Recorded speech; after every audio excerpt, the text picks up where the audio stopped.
বন্ধুরা আজ বানিয়ে নিয়েছিলাম চপ। তার জন্য নিয়েছিলাম অনেকটা বেসন, নিয়েছিলাম নুন, হলুদ, লঙ্কার গুঁড়া, সোডা, ভালো করে মিশায়া একটু জল দেওয়া, আবার খানিকক্ষণ মিশায়া একটু তেল দিয়ে দেবেন। তারপর বেসনটা ফাটাইয়া 30 মিনিটের জন্য রেস্টে রেখে দিতে হবে। তারপর কি করতে হবে, কিছু আলু নিয়ে তারে সেদ্ধ করতে হবে, তারপর তার চাল বাগড়া তুললা তারে ঘুষি মাইরা তারে খানিকক্ষণ রাইখা দিতে হবে।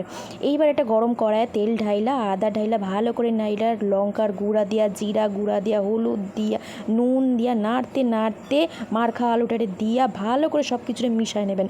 তারপর ছোটো ছোটো বল বানায় রেখে দেবেন। তারপর এইভাবে আমি যেভাবে করতেছি সেইভাবে মারখা আলুটারে আর একবার মার খাওয়াবেন।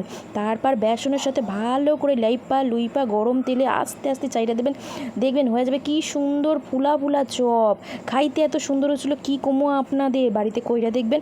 আর ভালো লাগলে আমারে প্লিজ একটু চ্যানেলটারে লাইক কইরা, সাবস্ক্রাইব কইরা, কমেন্টে ভইরা দেবেন। ধন্যবাদ বন্ধুরা।